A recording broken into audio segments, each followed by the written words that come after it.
خطبہ نمبر 147۔ آپ علیہ السلام کے خطبے کا ایک حصہ بعثت انبیاء کی غرض و غایت کے بارے میں۔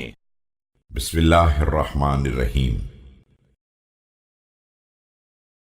پروردگار عالم نے حضرت محمد صلی اللہ علیہ وآلہ وسلم کو حق کے ساتھ مبعوث کیا تاکہ آپ صلی اللہ علیہ وآلہ وسلم لوگوں کو بت پرستی سے نکال کر عبادت الہی کی منزل کی طرف لے آئیں اور شیطان کی اطاعت سے نکال کر رحمان کی اطاعت کرائیں، اس قرآن کے ذریعے جسے اس نے واضح اور محکم قرار دیا ہے تاکہ بندے خدا کو نہیں پہچانتے ہیں تو پہچان لیں اور اس کے منکر ہیں تو اقرار کر لیں اور ہر دھرمی کے بعد اسے مان لیں۔ پروردگار اپنی قدرت کاملہ کی نشانیوں کے ذریعے بغیر دیکھے جلوہ نما ہے اور اپنی سطوت کے ذریعے انہیں خوفزدہ بنائے ہوئے ہے کہ کس طرح اس نے عقوبتوں کے ذریعے اس کے مستحقین کو تباہ و برباد کر دیا ہے اور عذاب کے ذریعے انہیں تہس نہس کر دیا ہے۔ یاد رکھو میرے بعد تمہارے سامنے وہ زمانہ آنے والا ہے جس میں کوئی شے حق سے زیادہ پوشیدہ اور باطل سے زیادہ نمایاں نہ ہوگی۔ سب سے زیادہ رواج خدا و رسول صلی اللہ علیہ وآلہ وسلم پر افتراء کا ہوگا اور اس زمانے والوں کے نزدیک کتاب خدا سے زیادہ بے قیمت کوئی متاع نہ ہوگی۔ اگر اس کی واقعی تلاوت کی جائے اور اس سے زیادہ کوئی فائدہ مند بضاعت نہ ہوگی اگر اس کے مفاہیم کو ان کی جگہ سے ہٹا دیا جائے۔ شہروں میں منکر سے زیادہ معروف اور معروف سے زیادہ منکر کچھ نہ ہوگا۔ حاملان کتاب کو چھوڑ دیں گے اور حافظان قرآن کو بھلا دیں گے۔ کتاب اور اس کے واقعی اہل شہر بدر کر دیے جائیں گے اور دونوں ایک ہی راستے پر اس طرح چلیں گے کہ کوئی پناہ دینے والا نہ ہوگا۔ کتاب اور اہل کتاب اس دور میں لوگوں کے درمیان رہیں گے لیکن واقعاً نہ رہیں گے، انہی کے ساتھ رہیں گے لیکن حقیقتاً الگ رہیں گے، اس لیے کہ گمراہی ہدایت کے ساتھ نہیں چل سکتی ہے چاہے ایک ہی مقام پر رہے۔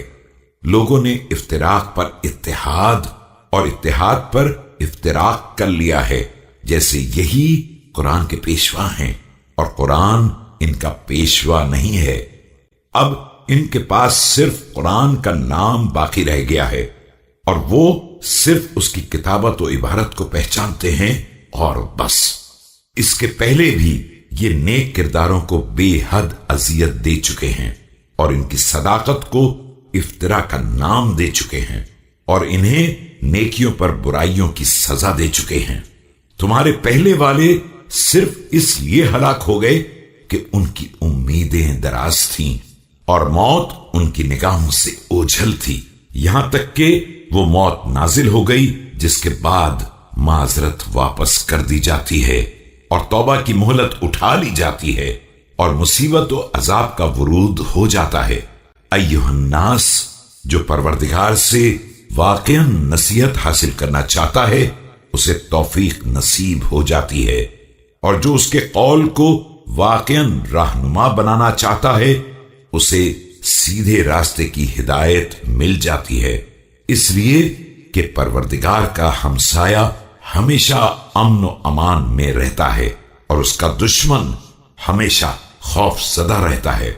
یاد رکھو جس نے عظمت خدا کو پہچان لیا ہے اسے بڑائی زیب نہیں دیتی ہے کہ ایسے لوگوں کی رفعت و بلندی تواضع اور خاکساری ہی میں ہے اور اس کی قدرت کے پہچاننے والوں کی سلامتی اس کے سامنے سر تسلیم خم کر دینے ہی میں ہے۔ خبردار حق سے اس طرح نہ بھاگو جس طرح صحیح و سالم خارش زدہ سے یا صحت یافتہ بیمار سے فرار کرتا ہے۔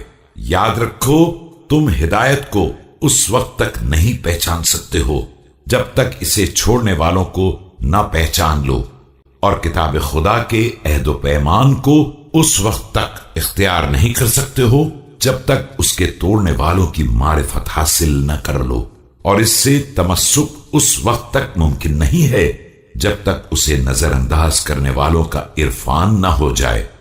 حق کو اس کے اہل کے پاس تلاش کرو کہ یہی لوگ علم کی زندگی اور جہالت کی موت ہیں۔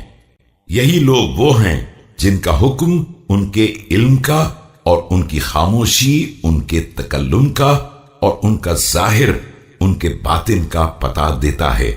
یہ لوگ دین کی مخالفت نہیں کرتے ہیں اور نہ اس کے بارے میں آپس میں اختلاف کرتے ہیں۔ دین ان کے درمیان بہترین سچا گواہ اور خاموش بولنے والا ہے۔